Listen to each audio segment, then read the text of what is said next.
Hello everyone. हम लोग class 10th का जो चैप्टर थर्ड है उसमें वाटर रिसोर्स के बारे में देख रहे थे। ठीक है, इसमें हम लोगों ने देखे थे कि वाटर रिसोर्स जो है हमारे लिए कितना महत्वपूर्ण है और वाटर रिसोर्स का पर्टिकुलरली हमारे लाइफ में कितना ज्यादा इम्पोर्टेंस है। इसके साथ साथ हम लोगों ने देखा था कि जो वाटर है, ठीक है, वाटर की जो स्कार्सिटी है, इसके साथ साथ क्या नीड है, इसको हम लोगों ने देखा था। आज हम लोग उसके बाद देखे थे हम लोग कंजर्वेशन, कैसे हम लोग कंजर्व करते हैं। और आज जो हम लोग देखने वाले हैं वो जो है पर्टिकुलरली यहाँ पे वाटर का कंजर्व कैसे करते हैं। एंशियंट टाइम में क्या क्या मल्टीपर्पज प्रोजेक्ट था, ठीक है, उसके बारे में हम लोग यहाँ पे देखेंगे। देखिए, जैसा कि आप जानते हैं, कहता है कि मल्टीपर्पज प्रोजेक्ट रिवर, ठीक है, river project and integrated water resource management. कैसे मतलब हम लोगों ने जो रिवर का वाटर है उसको हम लोग कैसे उस पे प्रोजेक्ट पे एक प्रोजेक्ट बना करके उसको कैसे कंजर्व किए और उसमें उस पे काम किए। तो कहता है एंशियंट टाइम से ही, ठीक है, जो वाटर्स हैं खास करके कंस्ट्रक्शंस के लिए एज वेल एज हम लोग मतलब कंस्ट्रक्शंस के लिए बहुत सारे प्रोजेक्ट बनाए, ठीक है, जिससे कि मतलब जो वाटर है उसको कंजर्व किया जा सके। जैसे कि हम लोग डैम बनवाए, ठीक है, स्टोन बनवाए, है ना, उसके बाद रिजर्वायर, लेक्स, डिफरेंट डिफरेंट चीजें, कैनाल सब बनवाए, जिससे कि हम लोग आसानी से इरिगेशन कर सके। तो कहता है ये कोई नई चीज नहीं है, अभी भारत में ये मॉडर्न टाइम पे हो रहा है, ऐसा कुछ नहीं है, ये पर्टिकुलरली एंशियंट टाइम से। तो उसी में यहाँ पे बताया गया hydraulic structure in ancient time क्या था।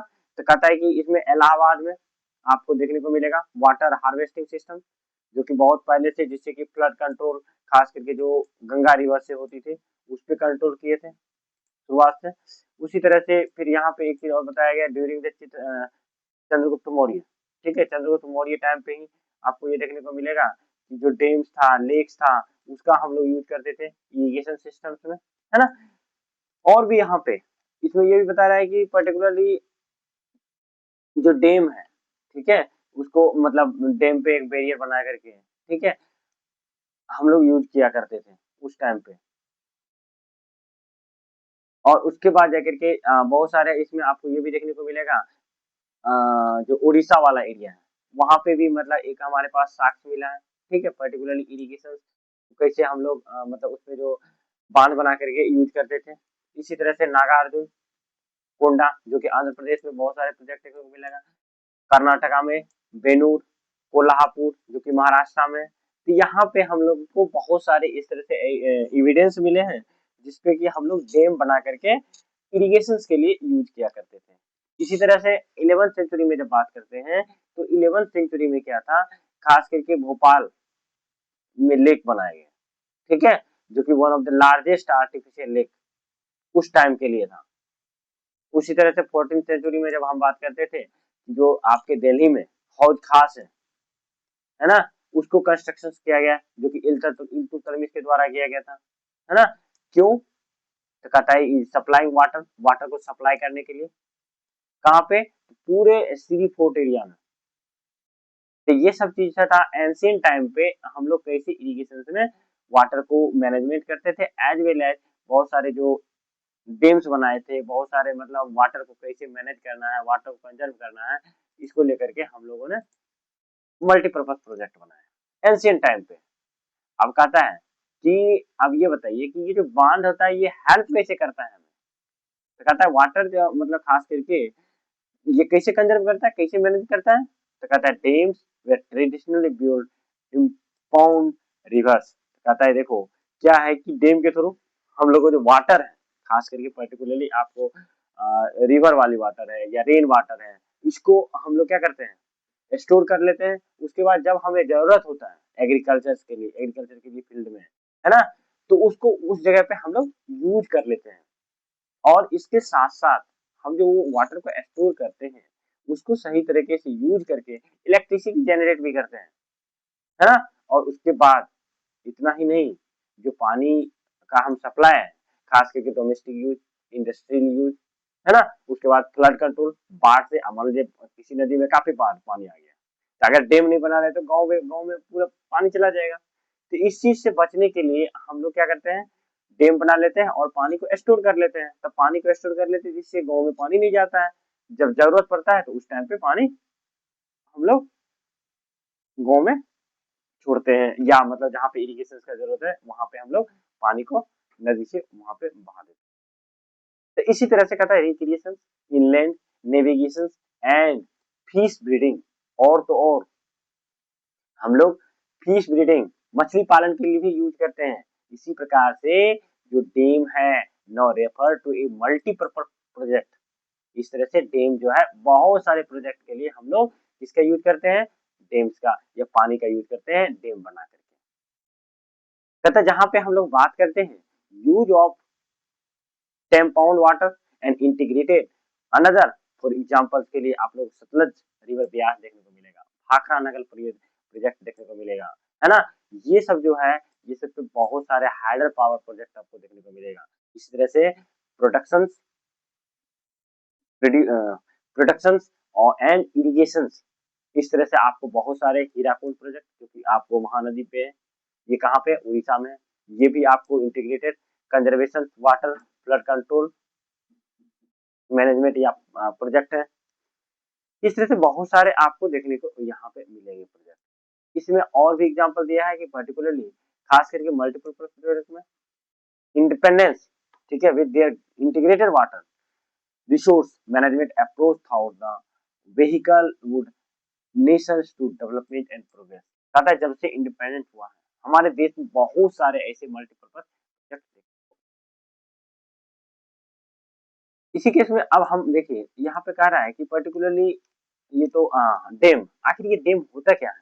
कहता है डैम की जब बात करते हैं तो एक तरह से बैरियर होता है जो वाटर की फ्लो को क्या करता है, कंट्रोल करता है ना, और उसके बाद या डिफ्लेक्ट करता है और रिक्रिएट करता है, उसके फ्लो को रोक करके रखता है और क्रिएट करता है रिजर्वेयर या लेक जिसमें कि पानी पर्याप्त मात्रा में हम लोग स्टोर करके रखते हैं और जब जरूरत होता है उसके हिसाब से हम लोग उस पानी का यूज करते हैं।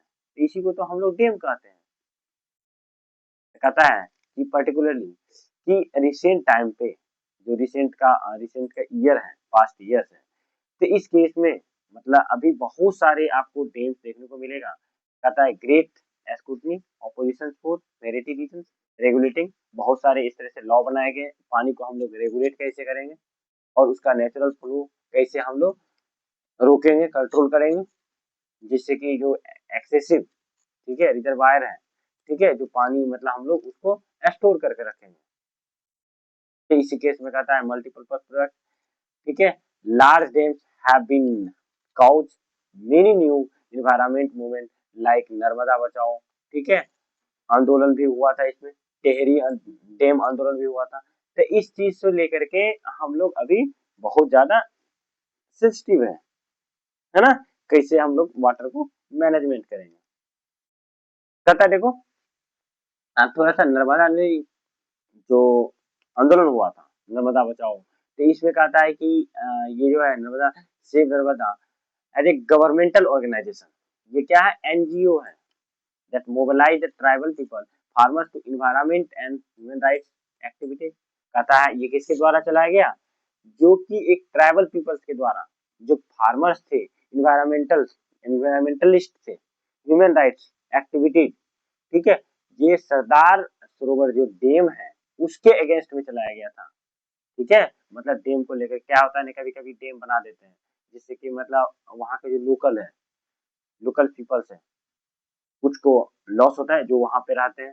ठीक है, अब कहता है originally focused on the environmental issue related to the trees area, जहाँ पे कि पेड़ है उसको पेड़ को काट करके डैम बनाने का प्रोजेक्ट था। तो इसीलिए इन्होंने क्या किया, ये जितने भी ये जो एनजीओ थे इन्होंने इसका विरोध किया। ठीक है, तो इस केस में ये था। अब देखिए कहता है कि पर्टिकुलरली जब हम बात करेंगे बहुत सारे आपको साबरमती बेसिन पे भी, वहां पे भी जो पीपल्स थे उन्होंने भी मतलब इस तरह के जो डैम है उस पे मतलब अपना इशू क्रिएट किया था, मतलब उन्होंने ऐसा करने से मना किया था। ठीक है, तो इसको लेकर के भी आंदोलन हुआ था। कहता है देखिए कि पर्टिकुलरली बहुत सारे जो मतलब वाटर का कंट्रोल है, जो फ्लड्स है उसको हम लोग इसी केस में देखिए तो कहता है कि पर्टिकुलरली जब हम बात करते हैं रेन वाटर हार्वेस्टिंग की, कहता है रेन वाटर हार्वेस्टिंग, तो कहता है देखिए खास करके उस एरिया में जहाँ पे कि पानी अवेलेबल नहीं है, जहाँ पे कि रिवर नहीं है, तो वहां पे अगर बारिश होती है तो उसको किस तरह से हम लोग पानी को स्टोर करते हैं उसके बारे में। तो कहता है कि many thought the given the disadvantage and rising resistance against the multiple water harvesting systems visible alternative. तो कहता है देखिए क्या है कि पर्टिकुलरली आपको हाइड्रोलिक स्ट्रक्चर्स आपको देखने को मिलेगा कहाँ पे, जहाँ पे कि बारिश होती है और नदी नहीं है। तो इसमें कुछ एरिया दिया गया है खास करके राजस्थान वाले पर्टिकुलरली जहाँ पे मतलब वर्षा होती है और देखिए यहाँ पे डिफरेंट डिफरेंट स्ट्रक्चर्स का वहाँ पे जो हाउस होते हैं घर होते हैं तो उसके ऊपर छत के ऊपर इस तरह से बनाया जाता है ताकि बारिश होती है इस पे पानी स्टोर हो सके, है ना। और इसी तरह से देखिए यहाँ पे डिफरेंट स्ट्रक्चर, ये देखिए कहता है कि यहाँ पे ये उसके बाद देख करके इसका पानी का जो पाइप है ये कहाँ से ये धीरे धीरे ये हैंडपंप तक आ जाता है, ठीक है, इसको स्टोर करके पानी को हैंडपंप तक पहुंचाते हैं। उसी तरह से यहाँ पे देखिए ये बना दिया गया है और इस तरह से यहाँ पे भी हैंडपंप। तो कहता है खास करके राजस्थान के सेमी एरिया एरिड एरिया में, ठीक है, बीकानेर हो गया, फलोदी हो गया, बाड़मेर हो गया, तो यहाँ पे जो पानी मतलब स्टोर किया जाता है घर के ऊपर ट्रेडिशनली ये अंडरग्राउंड वाटर वहाँ पे क्या है अवेलेबल नहीं रहने के कारण तो ये लोग यूज करते हैं।